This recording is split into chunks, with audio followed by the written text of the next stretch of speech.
नमस्कार साथियों, मैं मनीष पिवाल आप सभी का आपके अपने चैनल में तहे दिल से स्वागत और अभिनंदन करता हूं। मैं उम्मीद करता हूं कि आप सभी शानदार, जबरदस्त और जिंदाबाद होंगे और आप सभी की जो तैयारियां हैं वो काफी बेहतरीन चल रही होंगी। हम पढ़ रहे हैं कक्षा 12 की राजनीति विज्ञान और राजनीति विज्ञान में हम लोग पढ़ रहे हैं स्वतंत्र भारत की राजनीति वाली किताब का अध्याय 4 भारत के विदेश संबंध और आज है उसका लेक्चर नंबर 3। 1 और 2 हम लोग कंप्लीट कर चुके हैं। बेसिक जो बात है, जो ओवरव्यू है वो हम लोग पढ़ चुके हैं। हम ये जान चुके हैं नेहरू जी की क्या भूमिका रही। हम ये भी जान चुके हैं कि उस समय शीत युद्ध चल रहा था और शीत युद्ध में दोनों खेमों से क्यों भारत ने दूरी बना करके रखी। ये सब कुछ हम जान चुके हैं। तो गुरुजी आज क्या जानना है, आज ऐसा स्पेशल क्या है? आज हम लोग बात करेंगे एफ्रो एशियाई एकता की। उस एफ्रो एशियाई एकता की जिसका जिक्र मैंने पहले के 2 लेक्चरों में भी करा है कि भारत ने अपने संबंधों को बेहतर बनाने की कोशिश हमेशा करी। भारत ने अमेरिका से भी बचने की कोशिश करी और सोवियत संघ से बचने की भी कोशिश करी। गुट निरपेक्षता का रास्ता अपनाया। तो गुट निरपेक्षता में किसको जोड़ा जाएगा? बोले अफ्रीका और एशिया के देशों को जोड़ा जाएगा। उसके बाद फिर बात करेंगे चीन के शांति और संघर्ष की, कि हमारी शांति वार्ताएं होती हैं, चीन के साथ थोड़ा सा संघर्ष होता है, चीन के साथ हमारा युद्ध भी होगा बच्चों 1962 में, ठीक है ना? 1962 में होगा और जो कि इस लेक्चर में नहीं, अगले लेक्चर में होगा ठीक है ना? इस वाले लेक्चर में अपन युद्ध नहीं कराएंगे, अगले लेक्चर में कराएंगे। पर उस युद्ध का कहीं ना कहीं एक जो मुख्य कारण रहा वो तिब्बत रहा। तो ऐसी क्या बात हो गई थी तिब्बत के साथ जिसकी मदद करने के लिए भारत ने कदम बढ़ाए और युद्ध हुआ? तो ऐसा क्या कारण था, तो वो भी हम लोग जानेंगे। तो आज के मुख्य हमारे 3 टॉपिक हैं। एफ्रो एशियाई एकता की बात करेंगे, चीन के साथ शांति और संघर्ष और तिब्बत की बात करेंगे। चलिए शुरू करते हैं आज के लेक्चर को। एफ्रो एशियाई एकता, ठीक है, या मैं कहूं एफ्रो एशियन यूनिटी की बात, ये मैं आपको लास्ट लेक्चरों से ही समझाते हुए आ रहा हूं कि भारत ने जोर जो दिया है विशेष करके अपने रिश्तों को बेहतर बनाने का, वो अफ्रीका और एशिया के देशों के साथ दिया है। इसका कारण क्या है? कारण यह है कि यहाँ की आप देखिए जो स्थितियां हैं वो लगभग सबकी स्थिति सेम है। यहां पर अफ्रीका और एशिया के देशों को ही सबसे ज्यादा उपनिवेशवाद का शिकार होना पड़ा। हर देश लगभग किसी ना किसी यूरोपियन कंट्री का गुलाम रहा है। तो उनसे आज़ादी पाना और आज़ादी पाने के बाद वही चुनौतियां हैं कि भाई गरीबी को दूर करना, साक्षरता लेकर के आना, समाज में जो कोई भेदभाव है उसको दूर करना और इन सब के साथ अपनी अर्थव्यवस्था को आगे लेकर के चलना, अर्थव्यवस्था को ऊपर उठाना। ये सभी चुनौतियां जो भारत के सामने थी वो लगभग इन देशों के सामने थी। लोकतंत्र का स्थापना करना, विकास लागू करना, ये सब कुछ जो भारत में हमने देखा वो सब कुछ एफ्रो और एशिया के देशों में लगभग वही था। और कब, जब अच्छी दोस्ती कब हो सकती है? जब लगभग हमारे विचार सेम हो या हमारी स्थिति सेम हो। आज देखिए अमीर गरीब में दोस्ती अच्छी होने के थोड़े से कम चांसेस हो जाते हैं, पर गरीब में दोस्ती अच्छी हो सकती है, अमीर में दोस्ती अच्छी हो सकती है क्योंकि उनकी स्थितियां सेम है। तो यहां पर भी क्या है कि इंडिया ज्यादा अच्छे रिलेशन इन देशों के साथ बनाना चाहता था क्योंकि इनकी भी कंडीशन वही थी जो इंडिया की थी। जिन प्रॉब्लम्स को इंडिया फेस कर रहा था उन्हीं प्रॉब्लम्स को ये लोग फेस कर रहे थे, परंतु भारत ने अपनी समस्याओं को बड़ी ही जल्दी और अच्छे तरीके से उन समस्याओं से निपटारा लिया और भारत को एक अच्छा लोकतांत्रिक देश बनाया। भारत के आकार, अवस्थिति और शक्ति संभावना को भांपकर नेहरू ने विश्व के मामलों, खासकर एशियाई मामलों में भारत के लिए बड़ी भूमिका निभाने का स्वप्न देखा था। तो देखिए भारत का आकार देखिए, भारत के आकार का मतलब यह है कि दुनिया का 7वां सबसे बड़ा देश है। कौन सा? 7वां, 7वें नंबर पे अगर हम लोग देखें तो भारत सबसे बड़ा देश है क्षेत्रफल के मामले में, और जनसंख्या के मामले में बात करो तो भारत पहला स्थान रखता है। आपको ये बात अच्छे से पता होगी। तो क्षेत्रफल के मामले में भारत 7वां है।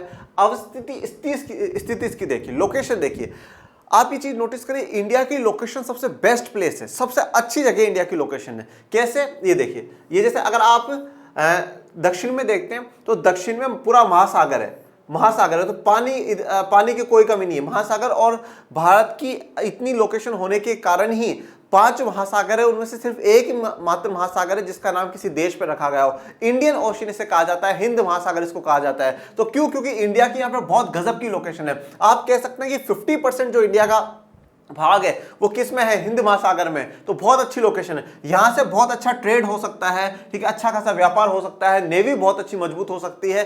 तो यहां पर लोकेशन बहुत बढ़िया है। अगर अब ऊपर वाली लोकेशन अगर हम लोग देखें तो ऊपर क्या है? हिमालय बहुत ज्यादा यूजफुल है हम लोगों के लिए। हिमालय का सच में बहुत फायदा है। आप ये चीज ज्योग्राफी में पढ़ी भी होगी, नहीं पढ़ी होगी तो आप पढ़ लेंगे आगे, और नहीं तो फिर आप वैसे कभी मोनू सर से सवाल पूछ लीजिएगा कि हिमालय का महत्व क्या है, मोनू सर आपको बड़ा विस्तार में बता देंगे। ठीक है, अब हिमालय का एक महत्व तो मैं आपको ये बताऊं कि डायरेक्ट चाइना हम पर कभी अटैक नहीं कर पाता। हिमालय एक बहुत इंपॉर्टेंट रोल हमारे लिए प्ले करता है, ठीक है ना। और जो 3 बड़ी नदियां हैं, सिंधु, ठीक है, ब्रह्मपुत्र और गंगा तीनों की जो शुरुआत है वो हिमालय से हो रही है। तो हमारे पास हर समय 12 मासी नदी है, ये 12 महीने बहती रहती है, खूब पानी में मिलता है। तो हमारी लोकेशन सच में बहुत बढ़िया, भारत की लोकेशन सच में बहुत अच्छी है। तो भारत का आकार देखिए, भारत की स्थिति देखिए और शक्ति संभावना कि भारत कितना पावर जो है भारत ले सकता है, कितना पावर भारत के पास है, इन सबको भापकर नेहरू ने पूरे विश्व के जो मामले हैं कि विश्व में इंडिया अपना क्या रोल देख सकता है और विश्व इंडिया के लिए क्या कर सकता है और इंडिया विश्व के लिए क्या कर सकता है, इन सबको देखते हुए खास करके एशियाई मामलों में जो बड़ी भूमिका निभाई है वो किसने निभाई है? जवाहरलाल नेहरू जी ने निभाई है। मैं पहले लेक्चर से आपको कह रहा हूं कि जवाहरलाल नेहरू सिर्फ उस समय प्राइम मिनिस्टर नहीं है, वो उस समय फॉरेन मिनिस्टर भी है, विदेश मंत्री भी है। तो विदेश नीतियां भी सारी की सारी प्रधानमंत्री जी के पास है। नेहरू के दौर में भारत ने एशिया और अफ्रीका के 9 स्वतंत्र देशों के साथ संपर्क बनाए। और नेहरू के दौर, जब नेहरू जी का टाइम पीरियड चला, कब से कब तक का है नेहरू जी का दौर? 1947 से लेकर के 1964 तक। प्रधानमंत्री के तौर पे बात कर रहे हैं, ठीक है ना, उनका जन्म तो पहले ही हो गया था, ठीक है। 1947 से 1964 के दौर तक उन्होंने एशिया और अफ्रीका के जो 9 स्वतंत्र देश है जो अभी हाल ही में आजाद हुए हैं उन देशों के साथ संपर्क बनाना शुरू करा।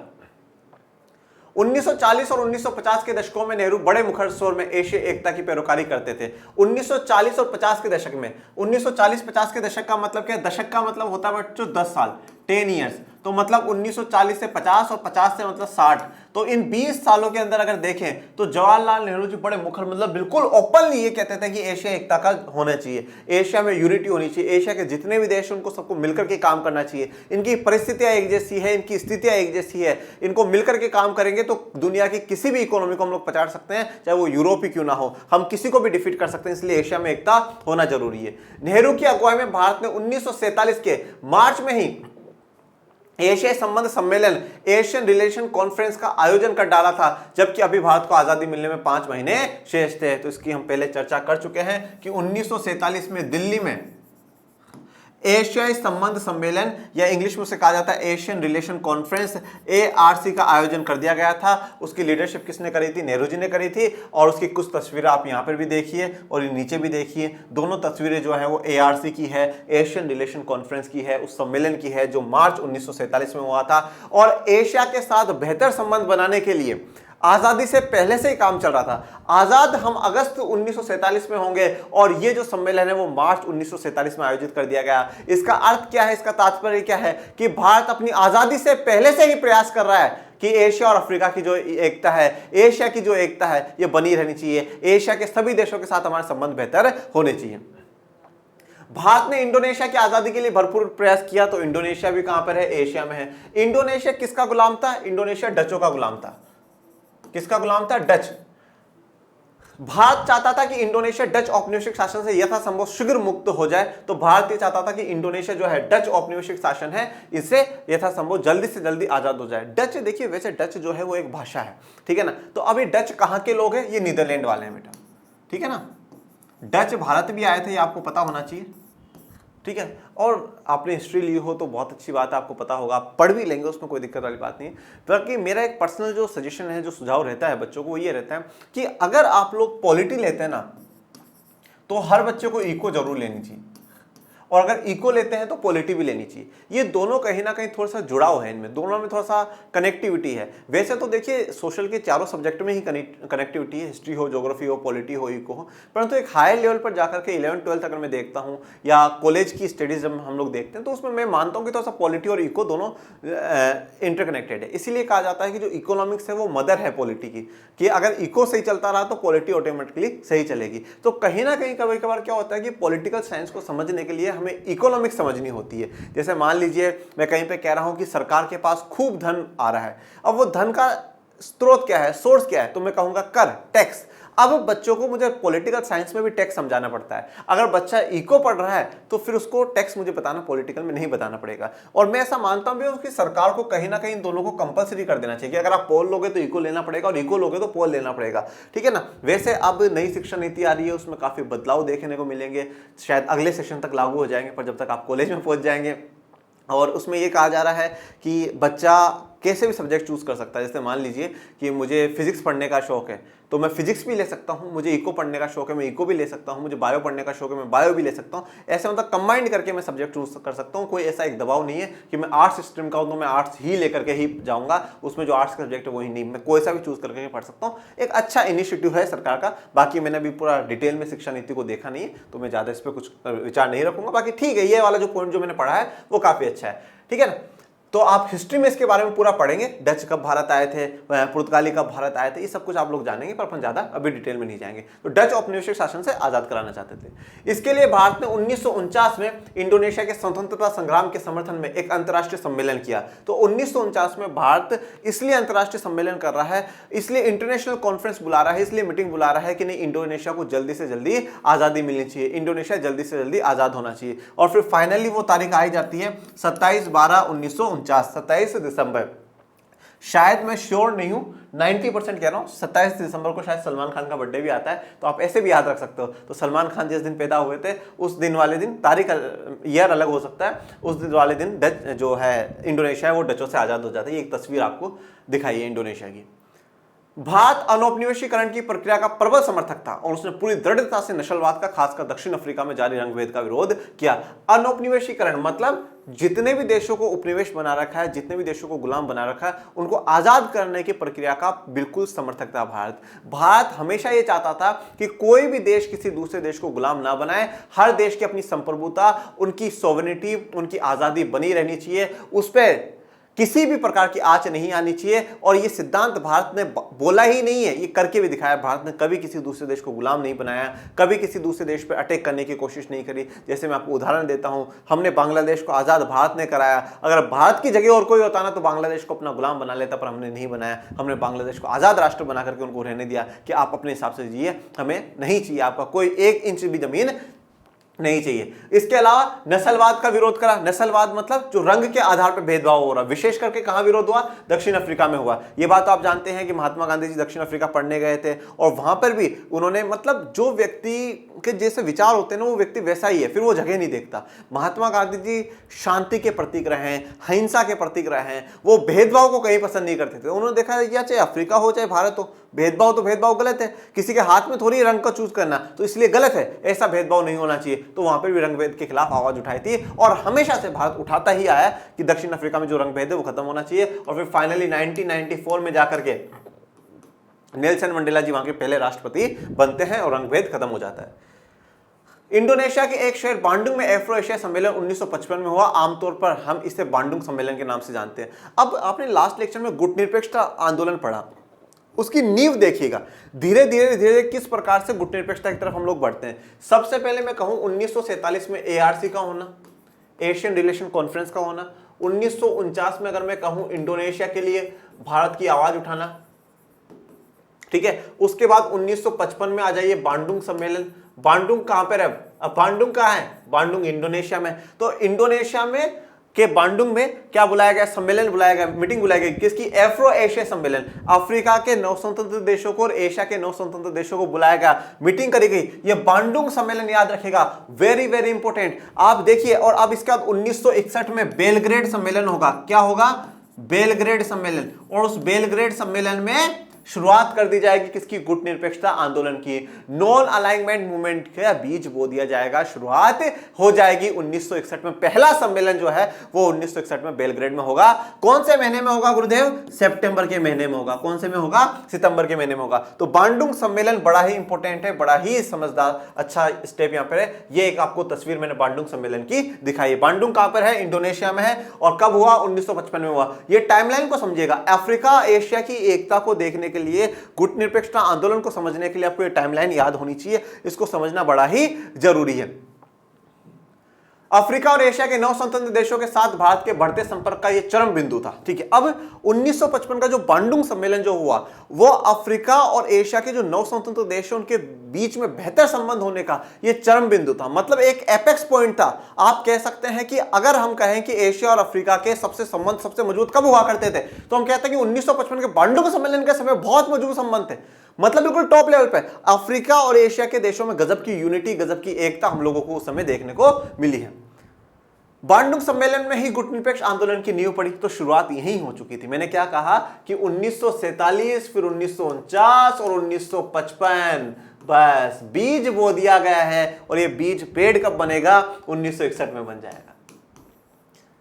गुटनिरपेक्ष आंदोलन का पहला सम्मेलन 1961 के सितंबर में बेलग्रेड में हुआ। बेलग्रेड कहां पर है गुरुदेव? बेलग्रेड है यूगोस्लाविया में। कहां पर है? यूगोस्लाविया में। यूगोस्लाविया कहां पर है? यूरोप में। और सर जी आज भी है क्या? तो अब बेटा इसका विघटन हो चुका है, यूगोस्लाविया टूट चुका है। ये हमने चैप्टर 1 कोल्ड वॉर शीत युद्ध वाले में भी पढ़ा हुआ है। तो यूगोस्लाविया है, सितंबर बेलग्रेड यूगोस्लाविया में हुआ। ठीक है, क्यों? क्योंकि यूगोस्लाविया, याद करिए, यूगोस्लाविया संस्थापक देशों में है। 5 देशों ने मिलकर के क्या करी थी? स्थापना करी थी गुटनिरपेक्ष आंदोलन की। याद करिए शीत युद्ध वाला चैप्टर, भूलिए मत बच्चों। ठीक है ना, इसीलिए कहा है कि एनसीईआरटी ने हटा दिया, पर आप अपने दिमाग से मत हटा लीजिएगा, शीत युद्ध को समझना बड़ा ही जरूरी है। तो बेलग्रेड यूगोस्लाविया में था, वहां पर सम्मेलन हुआ क्योंकि यूगोस्लाविया खुद संस्थापक देश था गुटनिरपेक्ष आंदोलन का। तो सितंबर में बेलग्रेड में हुआ। गुटनिरपेक्ष आंदोलन की स्थापना में नेहरू की महत्वपूर्ण भूमिका रही थी, no doubt. No doubt Nehru ji की बड़ी बड़ी बड़ी ही इंपोर्टेंट भूमिका रही गुटनिरपेक्ष आंदोलन में। गुटनिरपेक्ष आंदोलन की शुरुआत करने में, उसको आगे बढ़ाने में नेहरू जी का एक इंपोर्टेंट रोल रहा, इसमें कोई डाउट वाली बात नहीं है। यह तस्वीर पहले सम्मेलन की गुटनिरपेक्ष आंदोलन की आपको दिखाई गई है। अब बात करते हैं चीन के साथ शांति और संघर्ष। अब देखिए, भारत एक तरफ अफ्रीका एशिया एकता के नारे लगा रहा है, अफ्रीका एशिया एकता को मजबूत बनाने की कोशिश कर रहा है।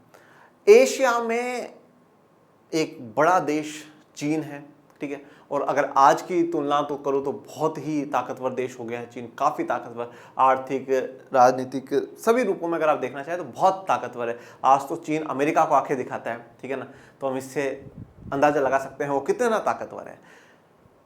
चीन एक बड़ा देश रहा और एक नारा लगाया जाता था पहले, अब सिख तो बंद हो गया ये, ठीक है ना, जब से चला है बॉयकॉट चाइना का सामान, बॉयकॉट चाइना का सामान। उससे पहले एक नारा लगाता था हिंदी चीनी भाई भाई, ठीक है ना, हम हिंदी बोलने वाले हैं और चीन चीनी बोलने वाले हैं, तो हिंदी चीनी भाई भाई, ठीक है ना। पर जब 1962 में हमारी चीन के साथ लड़ाई होती है तो भारत के लेखक ये भी लिखते हैं कि चीनियों को इतना ध्यान रखना चाहिए कि हम चीनी को तो पानी में मिला करके भी पी जाते हैं, तो चीनी तुम लोगों की हमारे आगे कोई वैल्यू नहीं है, ठीक है ना। जिस दिन भारतीयों ने ये सोच लिया उस दिन तुम लोगों को हम पानी में मिला करके भी पी जाएंगे। ये एक अलग मुद्दा है कि चीन कितना ताकतवर है, हम उसके कितना हम विरोध में हैं, कितना पक्ष में है, ये सब एक अलग इशू है। अब भी ये देखना है कि आज़ादी के बाद से भारत और चीन के संबंध कैसे रहे, पहला पॉइंट। दूसरा पॉइंट ये नोट करना है कि 1962 में जब युद्ध हो जाता है, उस 1962 के युद्ध के बाद भारत और चीन के संबंध क्या रहते हैं, और फिर एक थोड़ा सा हम एंडिंग में आते ये चीज और नोटिस करेंगे, और इस किताब में नहीं तो हम उस किताब में जरूर देखेंगे कि आज के मौजूदा संदर्भ में भारत और चीन के संबंध कैसे हैं। जैसे मैंने आपको एक लास्ट लेक्चर में एक बात बोल करके गया था, वो पॉइंट ही छोड़ करके गया था कि व्यापार देश विश्व में शांति स्थापित कर सकता है। व्यापार जो है ना, व्यापार पूरे विश्व में शांति स्थापित कर सकता है। आज के समय में सिर्फ और सिर्फ व्यापार ही एक ऐसी चीज है जो पूरे विश्व में शांति स्थापित कर सकता है, बाकी कुछ भी नहीं है, और कुछ भी नहीं, व्यापारी। अब व्यापार क्यों? अब आप एक चीज ये सोचिए, आज हम ये कहते हैं कि भाई हम चाइना का सामान खरीद रहे हैं, हम चाइना का सामान खरीद रहे हैं, बिल्कुल फायदा चाइना को भी हो रहा है ना, चाइना को फायदा। अब चाइना को इतना करोड़ों में बेनिफिट हो रहा है क्योंकि दुनिया में सबसे ज्यादा जनसंख्या हमारी है, सबसे ज्यादा उपभोक्ता जो कंज्यूम करने वाले, जो सामानों का इस्तेमाल करने वाले लोग हैं वो भारतीय हैं। तो अगर चाइना के पास एक अच्छा प्लेटफॉर्म है तो वो भारत है, बहुत बड़ा बाजार है भारत, तो वो अपना सामान बेचता है। अब कभी भी चाइना ये नहीं चाहेगा कि मैं भारत पे अटैक करूं, भारत को खत्म करूं, भारत को बर्बाद करूं, नहीं, क्योंकि उसका सामान बिक रहा है। सिर्फ फायदा हमारा नहीं है कि हमें सस्ते में सामान मिल रहा है, फायदा उसका भी है, उसको बहुत ज्यादा सामान वो बेच रहा है, खूब अच्छा खासा रेवेन्यू भारत से कमा रहा है। तो इससे क्या हुआ? शांति स्थापित हुई, शांति रहेगी ना, क्योंकि चाइना के मन में ये दिमाग में बात बैठ जाएगी, नहीं साहब भारत हमसे बहुत सामान खरीद रहा है, तो वो हम पर अटैक नहीं करेंगे, और हम इसलिए भी अटैक नहीं करेंगे कि नहीं हम उनसे बहुत सामान खरीद रहे हैं, अच्छे में मिल रहा है सामान, और दूसरी बात जब वो हमारे पास बेच रहे हैं तो हम हमारे देश के भी लोग वहां सामान बेच रहे होंगे, नो डाउट ना। तो इससे क्या हुआ? एक संबंध, एक रिश्ता बन गया, और रिश्ता बनने से क्या हुआ? दोनों ने एक दूसरे के ऊपर युद्ध का जो भाव था वो छोड़ दिया। भारत तो जैसे कभी भी युद्ध को समर्थन नहीं करता है, पर चाइना पर हम विश्वास नहीं कर सकते कि वो युद्ध करेगा या नहीं करेगा, वो लड़ाई करेगा या नहीं करेगा। पर भारत तो कभी नहीं चाहता युद्ध, चाहे वो चाइना हो चाहे अमेरिका हो, किसी के साथ वो युद्ध नहीं चाहता। परंतु व्यापार से क्या हुआ, दोनों में एक ही संतुलन आ गया कि नहीं हमें युद्ध नहीं करना, क्योंकि हमारी भी अर्थव्यवस्था अच्छी खासी चल रही है और उनकी भी अर्थव्यवस्था अच्छी खासी चल रही है, दोनों देश यही सोचते हैं। तो व्यापार कहीं ना कहीं एक बहुत बड़ा सेंटर पॉइंट है बच्चों। दुनिया में विश्व शांति स्थापित करने में व्यापार का एक बहुत बड़ा रोल है, व्यापार का एक बहुत बड़ा योगदान है। हमने कक्षा 11 के संविधान वाली किताब में लास्ट चैप्टर में आकर के ये पढ़ा था कि शांति का जो संविधान है ना, वो जापान का संविधान है। वहाँ पे ना आर्मी है, ना नेवी है, ना एयरफोर्स है, तीनों ही प्रकार की जो डिफेंस होती है वो नहीं है वहाँ पे। वो देश सिर्फ और सिर्फ अपनी अर्थव्यवस्था के कारण ही आज इतना विकसित है। आज कोई दूसरा देश उस पर आंख उठा करके भी नहीं देखता, देखना चाहे तो देख सकता है, क्योंकि भाई वहां ना तो कोई आर्मी है, ना कोई डिफेंस पावर, कुछ भी नहीं है। पर वो देश आज पूरी दुनिया को गजब की चीजें सप्लाई कर रहा है, गजब की अर्थव्यवस्था है। वो कहीं पर भूकंप आ जाता है तो कुछ दिनों में तो वो वापस उस बिल्डिंगों को खड़ा कर देते हैं। भूकंपों से लड़ने के लिए उन्होंने गजब की टेक्नोलॉजी उन्होंने अपना ली। मैंने एक बार कहीं ऐसा पढ़ा था कि ऐसा जापान और अमेरिका के थोड़ी सी क्या है नोक झोंक चला करती थी, सेकेंड वर्ल्ड वॉर की टाइम की बात है। आप लोगों ने अच्छे से पढ़ा है कि 2 बॉम्ब गिराए नागासाकी में और हिरोशिमा में, वहाँ 2 बॉम्ब गिराए गए, तो थोड़ा सा जापान और अमेरिका में टकरार मानी जाती है। तो एक बार किसी मीडिया वाले ने जापान से कुछ पूछा, जापान के प्रधानमंत्री थे या किसी आम व्यक्ति से पूछा गया कि आप लोगों को कभी अमेरिका पे गुस्सा नहीं आता कि उन्होंने आपको बिल्कुल डिस्ट्रॉय कर दिया, गुस्सा नहीं है आप लोगों को, हाँ क्या नाराजगी नहीं है आपकी अमेरिका से? तो उस व्यक्ति ने एक बहुत शानदार जवाब दिया। उसने ये कहा कि बिल्कुल नहीं, हमारी नाराजगी नहीं है, हम युद्ध चाहते ही नहीं है। हमें खुशी इस बात की होती है कि जब अमेरिका के राष्ट्रपति के ऑफिस में भी पैनासोनिक का टीवी लगा हुआ हो ना, तब हमें खुशी होती है, क्योंकि पैनासोनिक कहाँ की कंपनी है? जापान की कंपनी। हमें ये खुशी होती है, हमें गर्व होती है। हम क्यों झगड़ा करें? आज कहीं ना कहीं अमेरिका भी हम पर निर्भर होकर के। तो ये बहुत मतलब इससे अगर इससे एक छोटा सा सारांश हम लोग निकाले तो हम ये कह सकते हैं कि हम बोल करके ना, हम लड़ करके नहीं, हम हमारी मेहनत से, हम हमारी सफलता से दूसरों को जवाब दे सकते हैं। तो यही तो बात उस जापान के व्यक्ति ने कही कि अमेरिका के जब राष्ट्रपति के केबिन में हमारा टीवी हो, उसके हाथ में हमारा मोबाइल फोन हमारी कंपनी का, इससे बड़ी बात और क्या हो सकती है? ये जापान की ताकत है, ये जापान का पावर है साहब।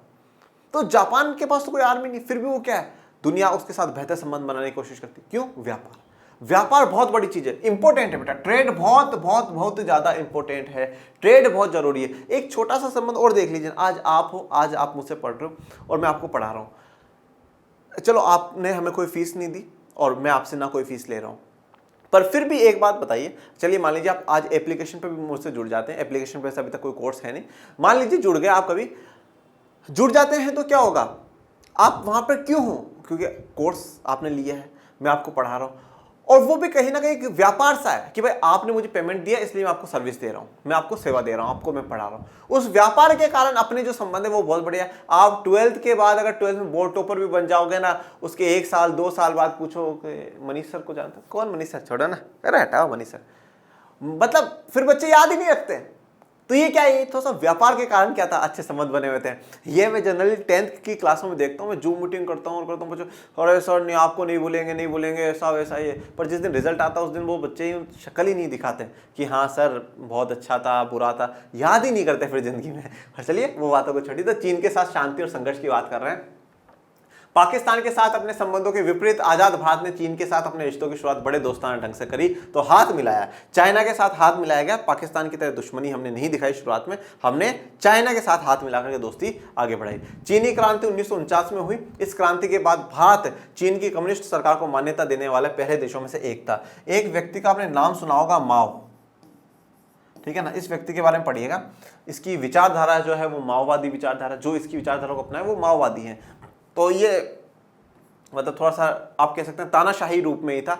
तो ये जो माओ है ये कम्युनिस्ट है, साम्यवादी है, और साम्यवादी होने का मतलब है रूस का पूरा पूरा अच्छा समर्थक था, सोवियत संघ का बहुत बढ़िया समर्थक था।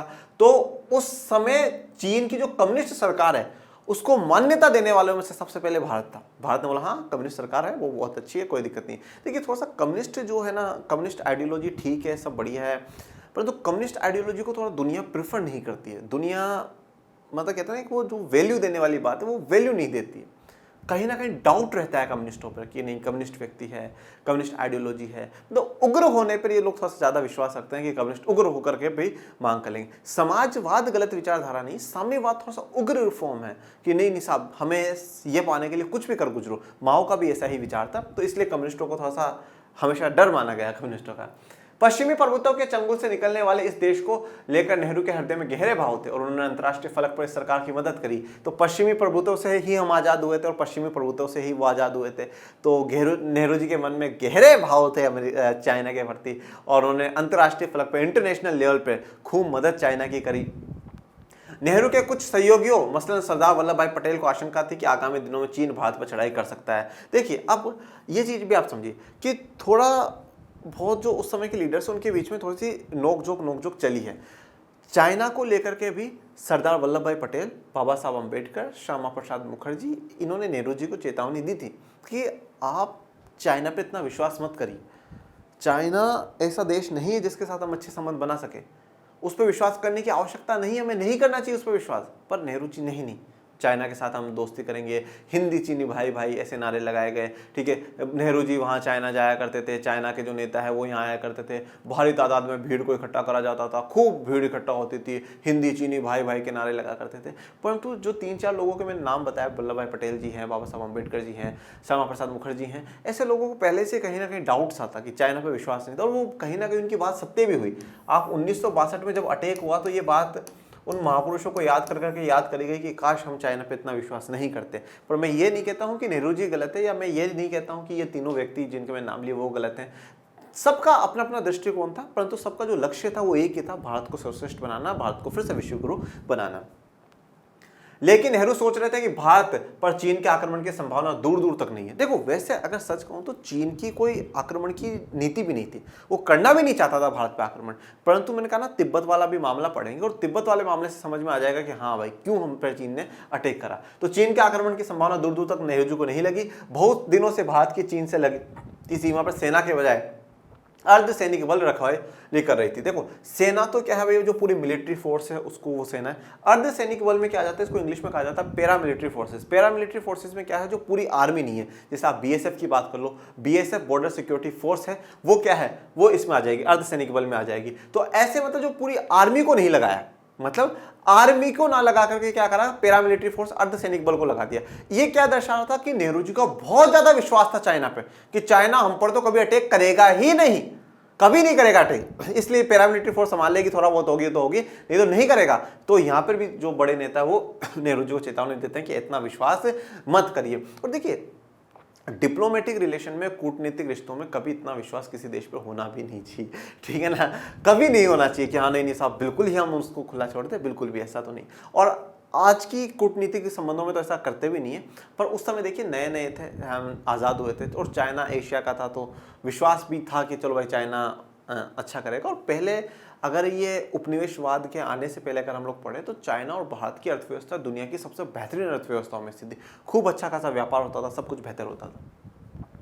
शांतिपूर्ण सह अस्तित्व के 5 सिद्धांतों यानी पंचशील की घोषणा भारत के प्रधानमंत्री नेहरू और चीन के प्रमुख चाओ एन लाई ने संयुक्त रूप से 29 अप्रैल 1954 में की। देखिए शांतिपूर्ण सह अस्तित्व, सह अस्तित्व का मतलब क्या है, हमारा कोएग्जिस्टेंस, हम बने रहे, हमारा अस्तित्व है वो बना रहे, दोनों का, भारत का भी और चाइना का भी। इसके लिए क्या करा गया, 5 सिद्धांतों के बात करी गई और उसको क्या नाम दिया गया, पंचशील। 5 सिद्धांतों में क्या क्या है कि भाई आप हमारे आंतरिक मामलों में नहीं बोलोगे, ठीक है ना, और हम आपके में नहीं बोलेंगे, आप हमारे संप्रभुता पे सवाल नहीं उठाओगे, हम आपकी संप्रभुता पे सवाल नहीं उठाएंगे। ऐसे कर करके 5 बातों को मुख्यतः यहाँ पे ध्यान में रखा गया है, जिससे क्या हो, शांतिपूर्ण तरीके से हमारा सहअस्तित्व बना रहे, शांतिपूर्ण तरीके से भारत भी रहे और हम भी रहे। और ये बड़ा इंपॉर्टेंट है, पंचशील भी एक ऐसा मुद्दा है बेटा, उस पर 1 घंटे 1.5 घंटे चाहे कितने घंटे का लेक्चर ले लो कम ही पड़ता है।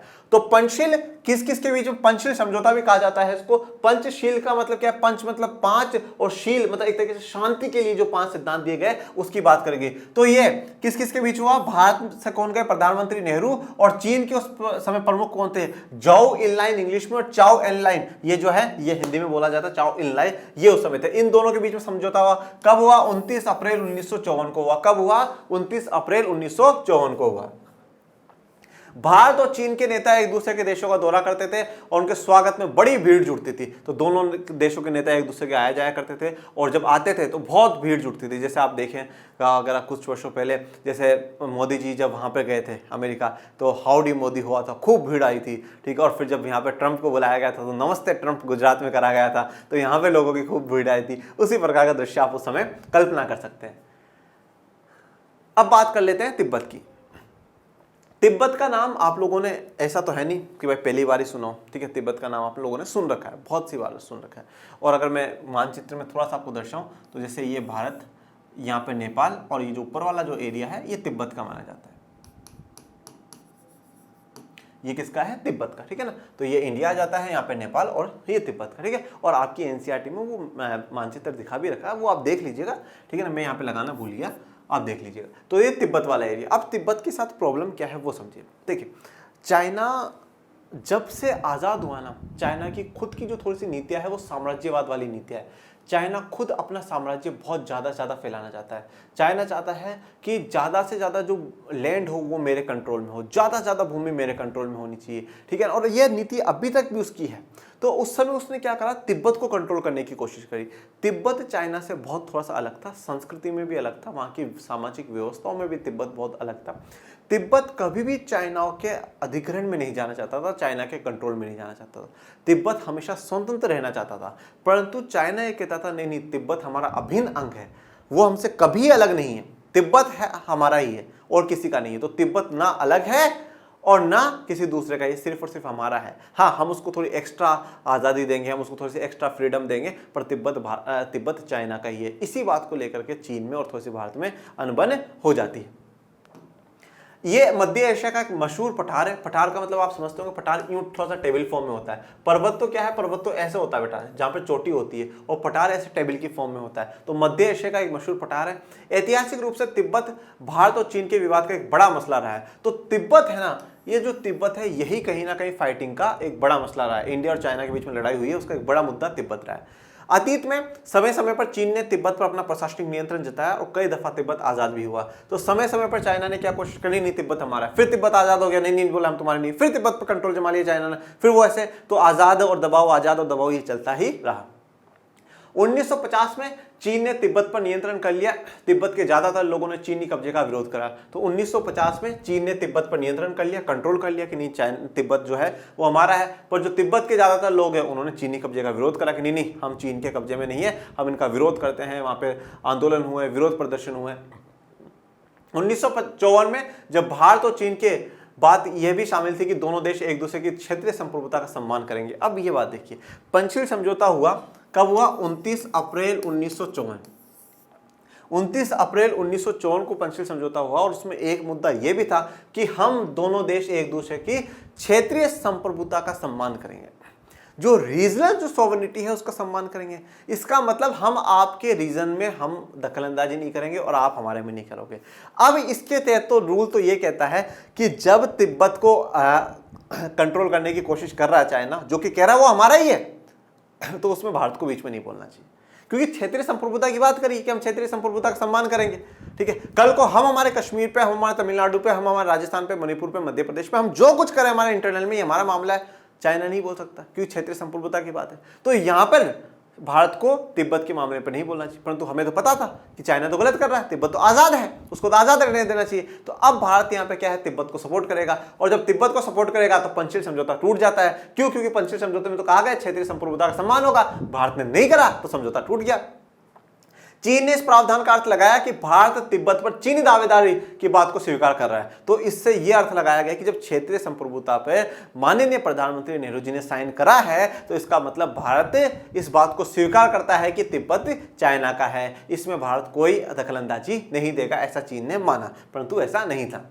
1956 में चीनी शासनाध्यक्ष चाओ एन लाई भारत के आधिकारिक दौरे पर आए, तो साथ ही साथ तिब्बत के धार्मिक नेता दलाई लामा भी भारत पहुंचे। ये दलाई लामा जी हैं, बहुत गजब के व्यक्ति हैं, ठीक है।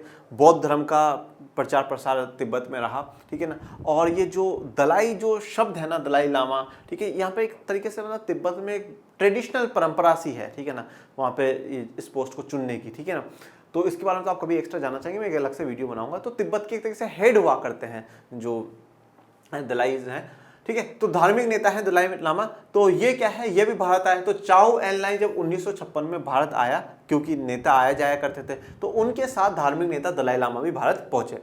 उन्होंने तिब्बत की बिगड़ती स्थिति की जानकारी नेहरू जी को दी। तो दलाई लामा जी ने बताया कि देखो तिब्बत की स्थिति खराब हो रही है, बहुत ज़्यादा खराब कंडीशन हो रही है, लोग हम पे बहुत दबाव बनाते हैं, हमारे लोगों को जीना इन्होंने हराम कर रखा है, अपने जो चीनी लोग हैं उनको लाला करके तिब्बत में बसा रहे हैं, हमारी आज़ादी को पूरा खत्म कर रहे हैं, हमारी संस्कृति को पूरा खत्म कर रहे हैं। तो नेहरू जी प्लीज़ हमें बचाइए।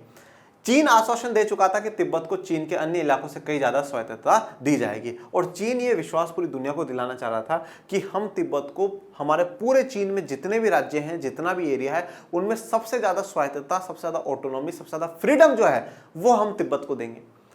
हम सबसे ज्यादा फ्रीडम, सबसे ज्यादा ऑटोनॉमी तिब्बत को देंगे, परंतु तिब्बत हमारा ही अंडर में रहेगा, हमारे ही कंट्रोल में रहेगा, किसी दूसरे के कंट्रोल में नहीं।